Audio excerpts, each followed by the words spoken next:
मुक्ति मोर्चा विमल गुरुङ खेमाको कालेबुङ जिल्ला पार्टी कार्यालय आजदेखि 9 माइलमा सुरु गरिएको छ। पार्टीको केन्द्रीय महासचिव रोशन गिरी उक्त कार्यालयको उद्घाटन गर्न कालेबुङ आइपुगेका थिए। पार्टी कार्यालय उद्घाटनपछि आगामी चुनावको मुद्दा अनि उम्मेदवारितालाई लिएर भूतपूर्व महासचिव रोशन गिरीले आफ्नो मन्तव्य व्यक्त गरेका छन्।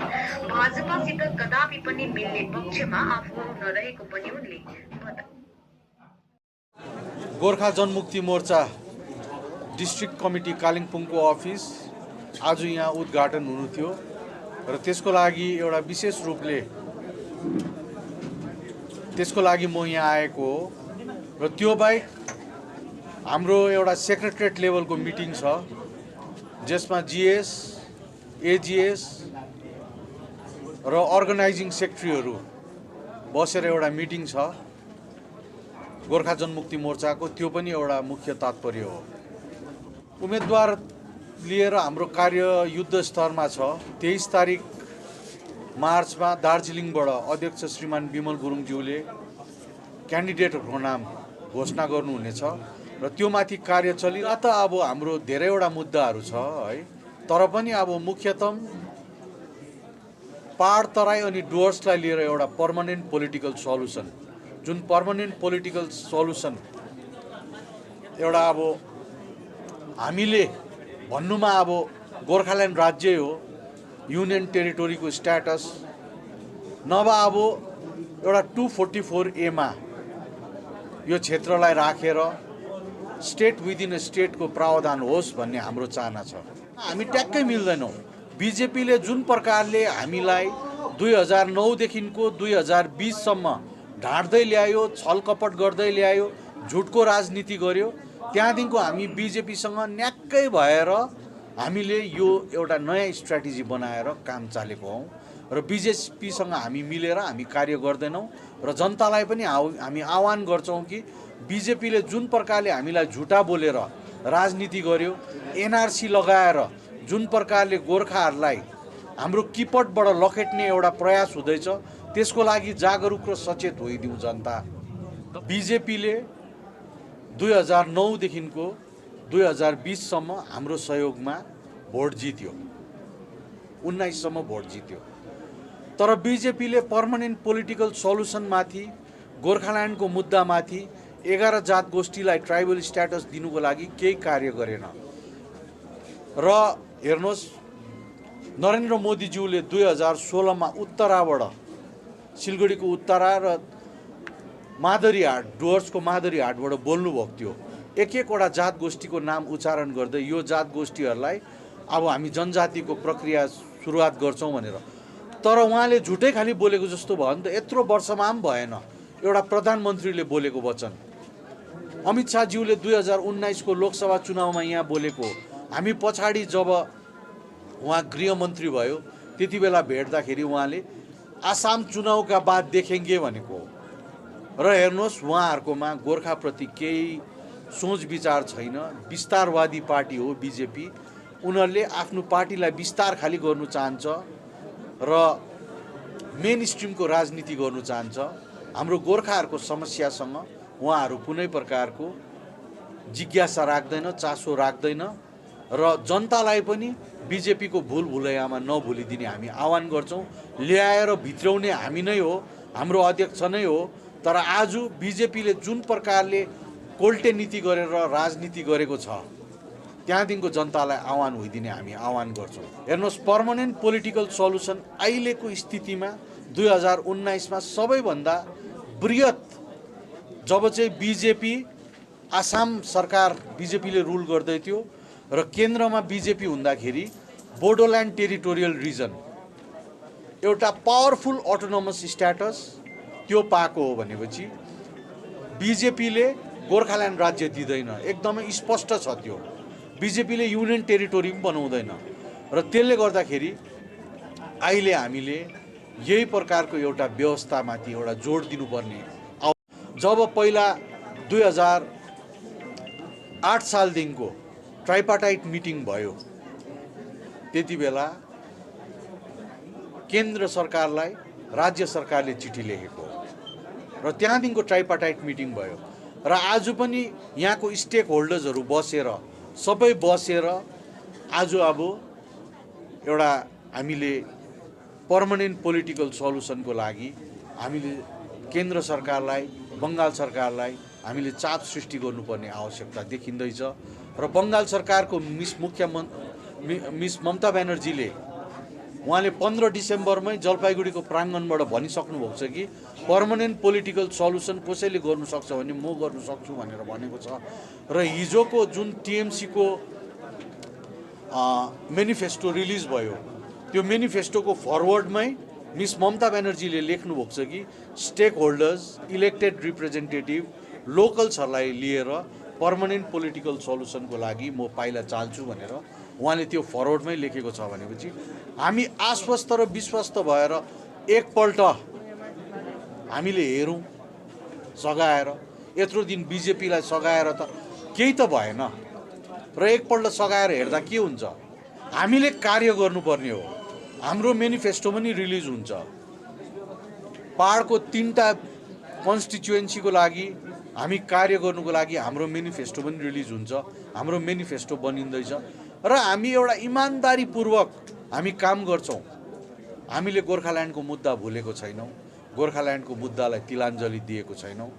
यो 2021 को जुन 17 अप्रिलमा हुने जुन चाहिँ चुनाव छ त्यो नै लास्ट चुनाव होइन नि स्थापित अध्यक्ष पनि विस्थापित भएको हो म पनि विस्थापित भएको हो यहाँ प्रियवर्धन राई पनि विस्थापित भएको हो निमा तामाङ पनि विस्थापित भएको हो अनिल लोप्चाङ पनि विस्थापित भएको हो बालकृष्ण सबैजना विस्थापित भएको हो र विस्थापितहरूको लागि हामीले के गर्नुपर्छ त्यो आउने दिनमा हुन्छ आज पहिला हामीले धरातल बलियो बनाऊ रोजगारीको समस्या समाधान गर्नु शिक्षाको स्तर बढाउनु हेल्थ केयर सिस्टमलाई ठीक राख्नु ड्रिङ्किङ वाटरको प्रब्लमहरू समस्या समाधान गर्नु त्यो पो हो त हाम्रो मूलभूत समस्या त्यसमा पो हामीले जोड दिँदैछौँ त हामीले पार्टी के को लागि खोलेको हाम्रो पार्टी गोर्खा जनमुक्ति मोर्चा जब गठन गरियो इलेक्सन कमिसन अफ इन्डियामा जब हामीले रेजिस्टर्ड गर्यौँ दार्जिलिङ पहाड सिलगढी तराई अनि डुवर्सलाई लिएर एउटा छुट्टै राज्य हुनुपर्छ भन्ने त्यो पो हाम्रो संविधानमा उल्लेखित छ त त्यो माथि पो कार्य गरिरहेको छ त हामीले 3.5 वर्ष विस्थापित हामी किन जीवन बिताउनु पर्यो त्यसको मुख्य उद्देश्य नै गोर्खाल्यान्डको लागि हो कन्स्टिट्युएन्सीबाट हामीले हाम्रो उम्मेदवार दिन्छौँ है र त्यसमा कसले सघाउनु कसले नसघाउनु त्यो उहाँहरूको दायित्व हो तर हामी आफ्नो बलबुत्तामा हामी चुनाव लड्छौँ 2009 देखिको आजको दिनसम्म केही पनि गरिदिएन राजु विष्टले अब यो जुन चाहिँ बजेट सेसन छ त्यो बजेट सेसनमा हाम्रो बिल पारित हुन्छ